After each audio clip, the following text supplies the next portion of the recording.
So now that we have looked at a couple of tools for analyzing a dynamic system, let us take a look at an example in real life applications of biomechanics. So we will be defining a problem in two dimensions, so planar movement.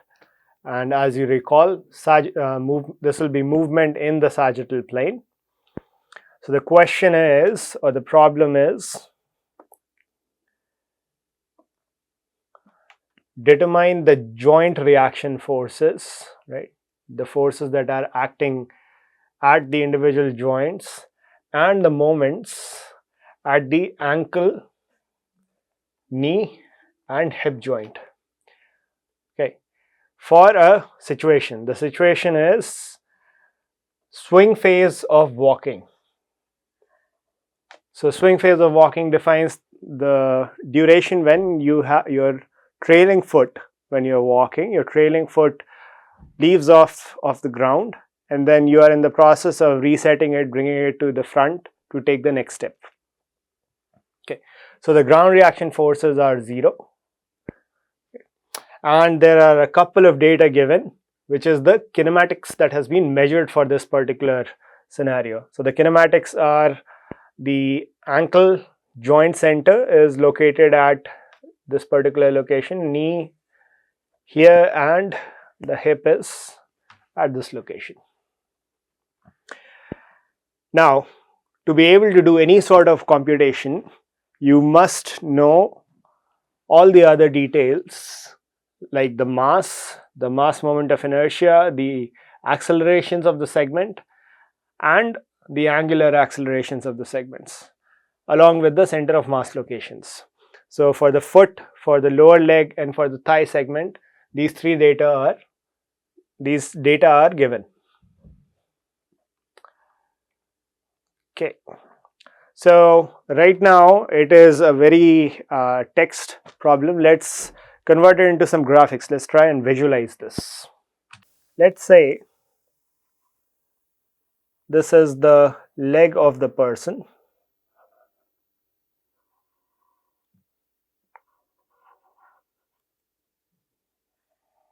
This here is the foot, the lower leg, the knee joint, and the thigh, and this is the hip joint.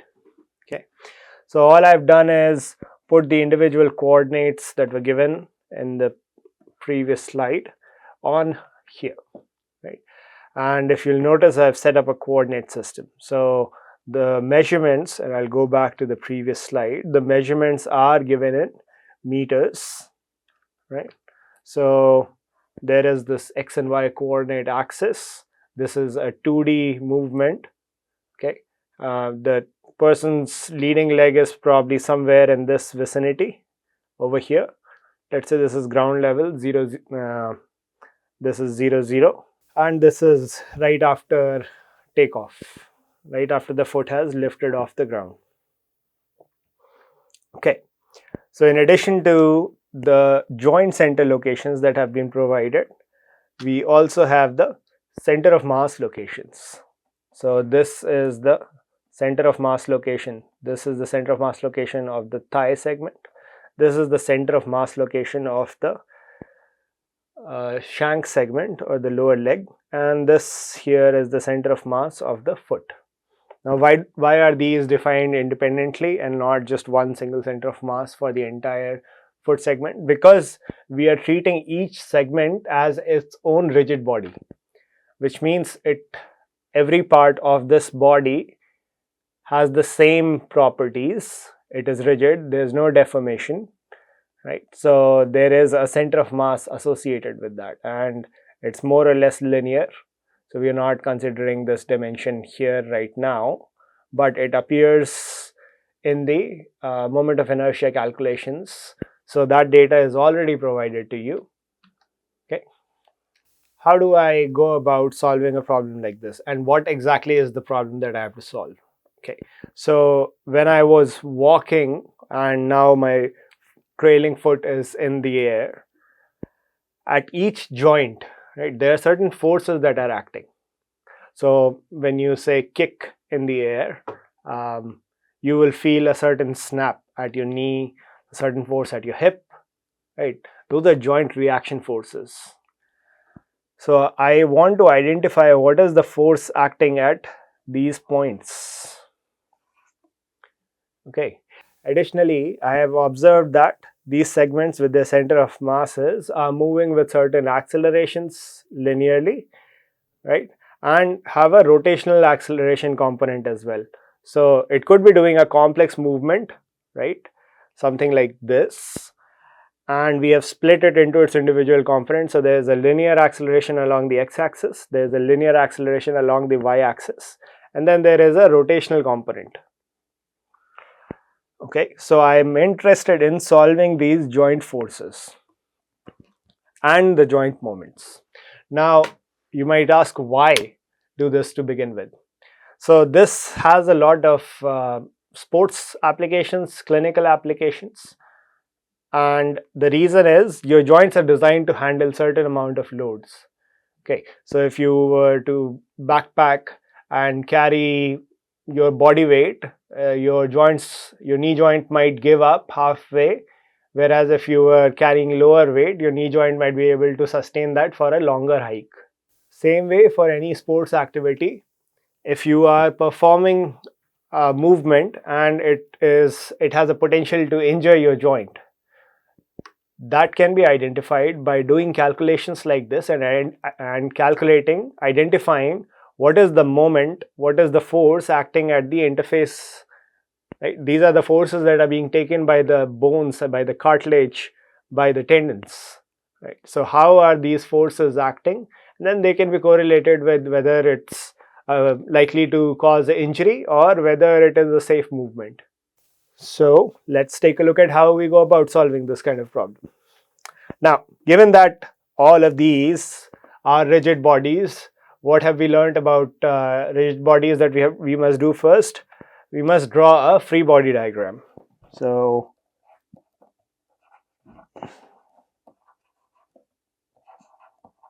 I will draw the free body diagram of the foot first. Now you might ask, why am I starting with the foot? Why not with the other end? So let's just follow along with this calculation, and then we'll be able to make some decisions and make some sort of intuitive understanding, right, about the flow of forces and torques. And this does not just apply to human body, it could be robotics, it could be exoskeletons, whatever area you're working in, you want to apply these principles in, it'll be applicable there as well. All right, so here is this segment representing the foot, and because I'm only concerned about the two-dimensional nature of the foot, the depth is not present here. So if I was to consider this foot in isolation, okay, this is the center of mass of the foot, which means there is a weight acting down. Right? This is the weight of the foot that is acting down. Okay, now the foot was attached here to the shank. The foot was attached here. The foot was attached here to the shank, to the lower leg.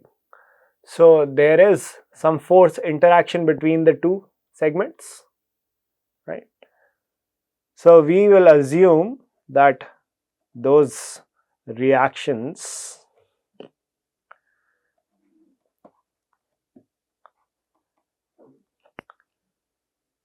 are positive. Okay, whenever something is unknown, just assume it in the positive coordinates, and then whatever sign comes out will naturally align with the sign convention. Okay, the other thing is there is some rotation of the foot happening, right? So if we go back,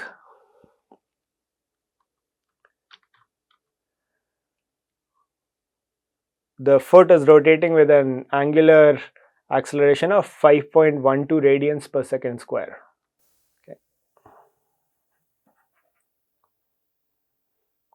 so there is a moment acting on it, which is also unknown. We'll call this, and I will just quickly change this nomenclature. We'll call this ankle x and y to align with this sort of a nomenclature. So what happens next? We apply the Newton-Euler equations, or so sigma fx is equals to mfaf, right? And this will be, so what are the all the forces acting on this rigid body in the x-axis? It's only ax, right? So I can say this is ax is equals to mfaf, and if you plug in those values, you will get an approximate value of minus 5.3 newtons. So these values I've already pulled in and I've done the computation, but you can repeat it for a sanity check on your end. Okay, so I have the x-axis force. What about the y-axis force? So let us do the computation in the y-axis. A similar equation will apply. Sigma Fy, which is the sum of all the forces acting on the rigid body in the y-axis, is equals to M F A Y. And this should have been Ax technically. Yes. Okay. So what are all the forces acting in the y-axis? So we have a positive unknown force Ay, right? And then weight is acting in the negative direction, right? It's going downwards. So minus mfg is equals to mfay. And if you do this calculation, you will get something like ay equals to 19.9 newtons. Now these values don't seem a whole lot big, but regardless, that's the reaction force, right? So what this means is there is a positive reaction force Ay, right? So Ay, which was assumed to be positive, came out to be 19.9 newtons. So there is a force of 19.9 newtons acting in the positive y direction, whereas the force acting in the x direction is in the negative direction actually, right? So that is minus 5.3.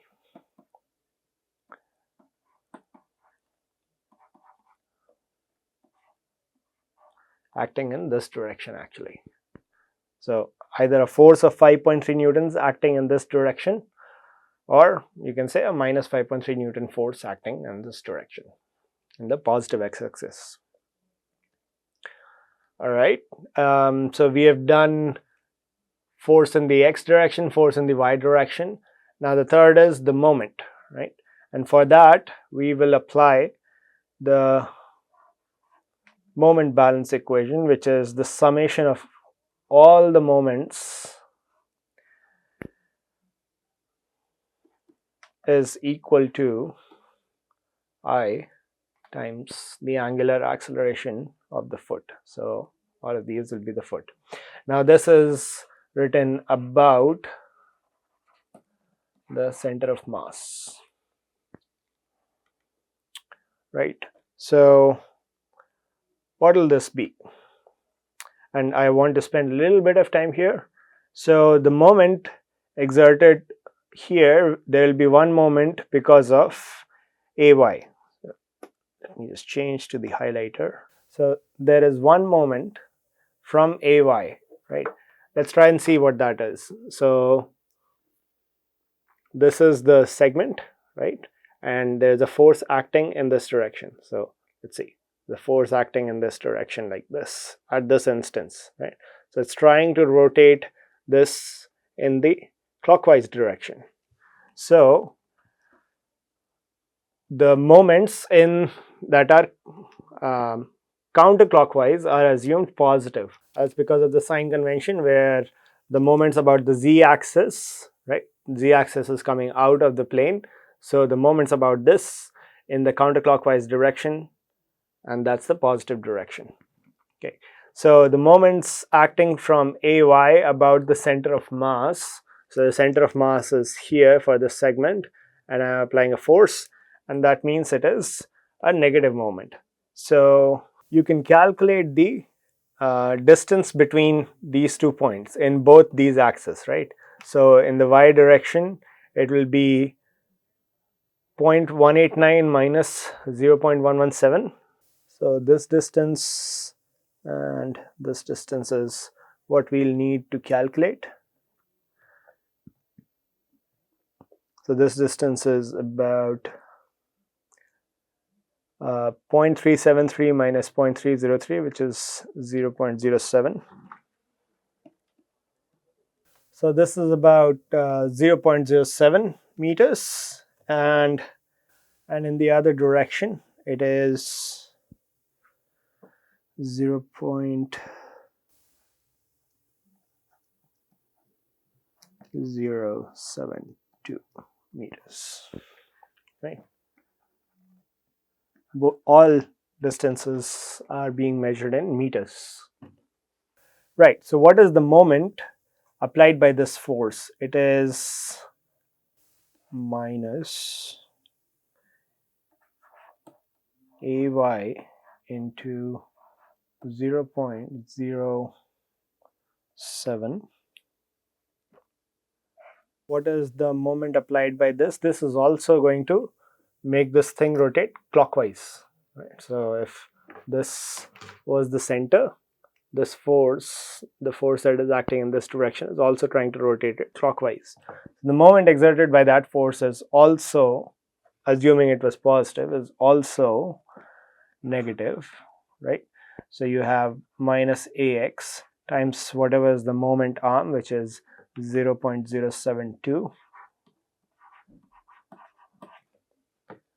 Okay, plus this unknown moment, right? So I'm gonna put this at the front, is equals to IF alpha F, and those values are 0.011 kilogram per meter square. That is I times alpha is 5.12 radians per second square. Okay. Now, notice that I have not put in the actual value of AY and AX that I have already calculated, right? So this convention here still holds. Okay, so I have done this assuming it was a positive force. So I could have written these equations in the very beginning itself, right, before even solving each of these.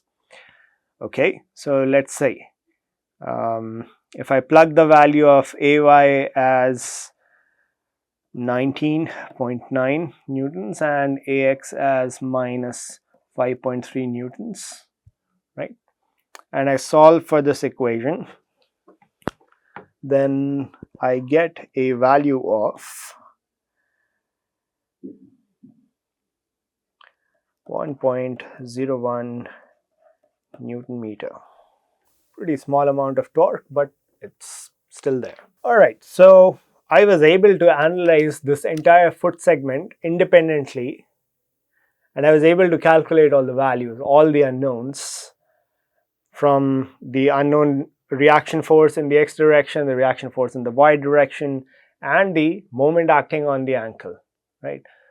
Now all of this is possible because we know the kinematics.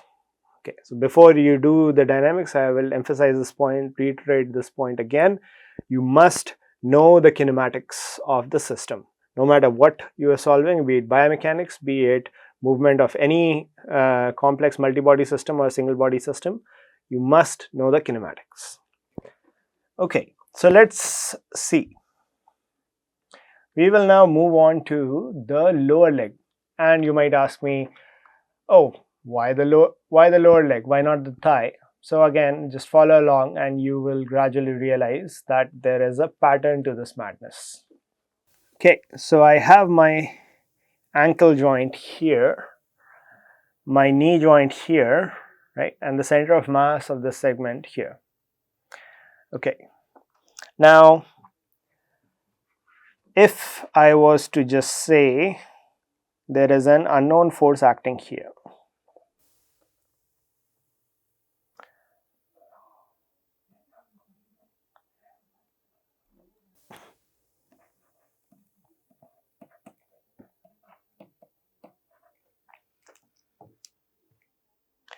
there is the weight of the body, right, so that is MLAL, GL, and the knee joint is where the lower leg attaches with the thigh segment. So you will have a unknown reaction force here.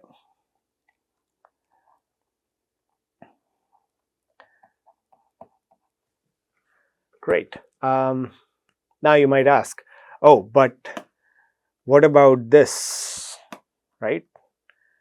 Didn't we already calculate this? To which I would say yes, we calculated something related to this parameter. Let's take a look at it. Okay, so let's first let me just try to build some intuition here. Let's say you're writing the force balance equations and you're writing the equation in the x-axis, right? So you would have one unknown force, another unknown force if you started from this segment, right, is equals to the mass times acceleration in the x direction. Again, one unknown force in the y direction, another force in the y direction, minus the weight of the body is equals to mass times the acceleration in the y direction. Okay, so to be able to calculate these, I need to have calculated these, right? Otherwise I will not be able to solve the force equation. Okay, so what is this value? So A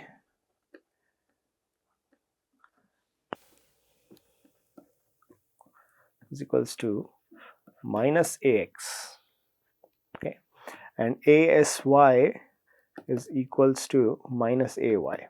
Now AX and AY are the values you calculated for the foot segment. So remember Newton's third law, every action, the force acting from the foot on the shank has an equal and opposite reaction, which is equal to the force acting from the shank or the lower leg on the foot and opposite, right? That's what this negative sign signifies. Okay, so we will quickly erase this and say that because I have already done the calculation, this is AY and this is AX.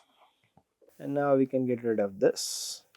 So now I can write the force balance in the x-axis. Sigma Fx is equals to Kx, and because this is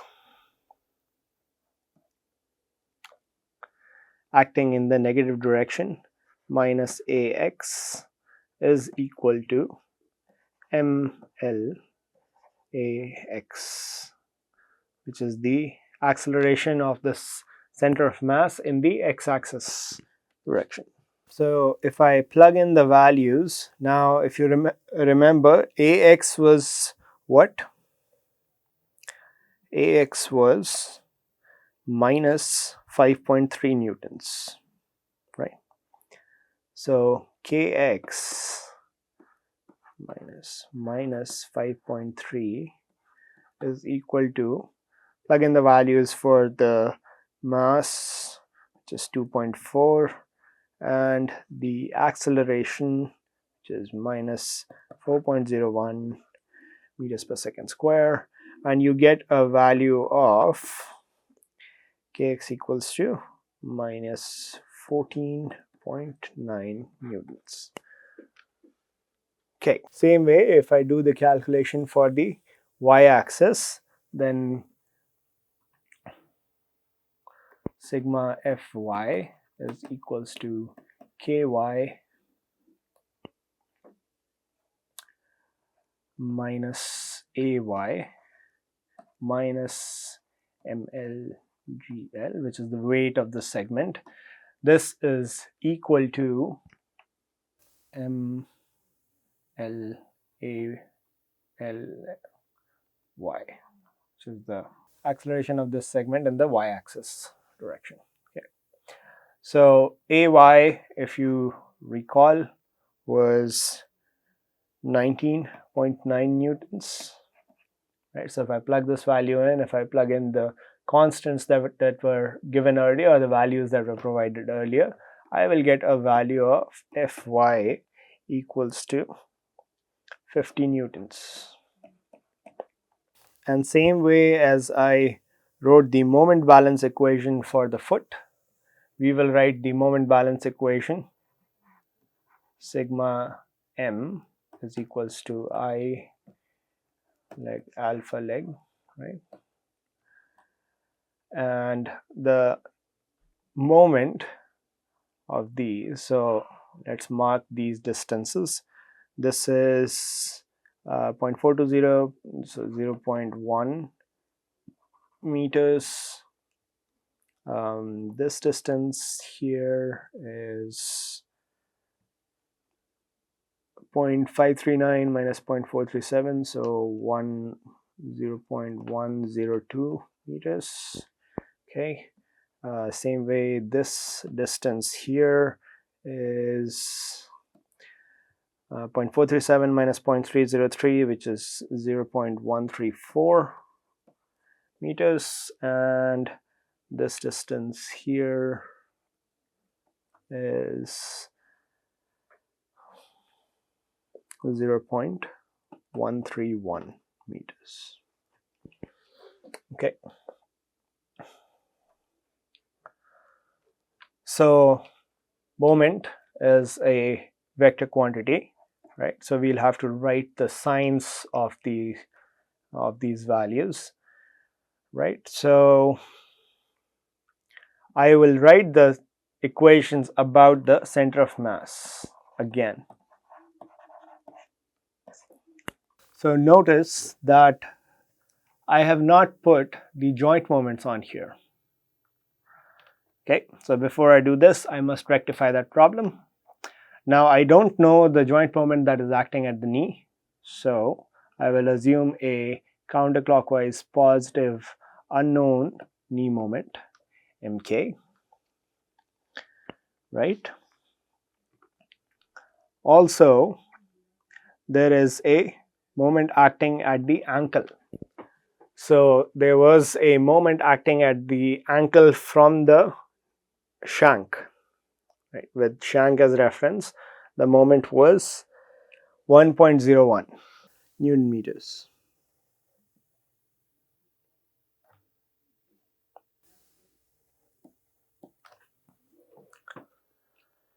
Now, an equal and opposite moment will be acting on this segment at this point. Okay, so on this segment, the direction of moment that is acting will be opposite to the direction of the moment acting on the ankle. Okay, so now I have all the information to write the left hand side of this equation. So mk is unknown, which is easy, right? ma is assumed clockwise, so ma minus ma, okay, plus. Now let's see the moment from each of these forces, right, about the center of mass. So this force will apply a positive moment because it's trying to rotate it counterclockwise. This force will apply a negative moment because it is trying to rotate it counterclockwise. So we can write ky into, and what is this distance, 0.01102, right?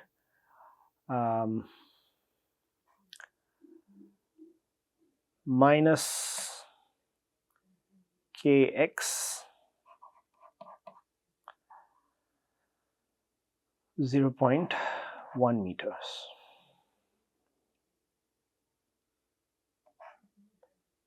So that is the net moment exerted by this force plus whatever is here. So the net moment exerted by AY, right? AY will again be a counterclockwise moment because of AY. It will try to rotate the leg in this direction because of the sign we have taken. Okay, so AY times the moment arm, which is 0.134, okay, and AX will again try to rotate it in the clockwise direction. So again AX times 0.131 is equals to whatever is the moment of inertia provided for the leg and the angular acceleration for the lower leg. Okay, so if we do this calculation, you plug in the value of MA as 1.01. Okay, so we substitute these values 1.01, KY, KX, AY and AX, you substitute with their signs as you have calculated from the previous equations, and you will get a moment at the knee of minus 9.1 Newton meters. Okay, great. Now we have been able to calculate everything about this joint because I knew everything, all the forces and moments at this end of this rigid body. Now I can repeat the same thing for this thigh segment as well, but you should pause the video here and do the calculations yourself before you look at the answer. So I'll just provide you with the answers for this segment. So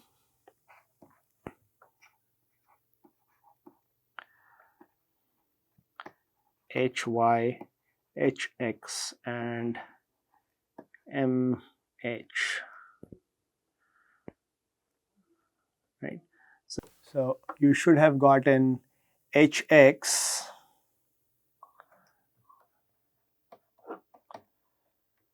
as 24.6 newtons, HY as 101.6 newtons and MH as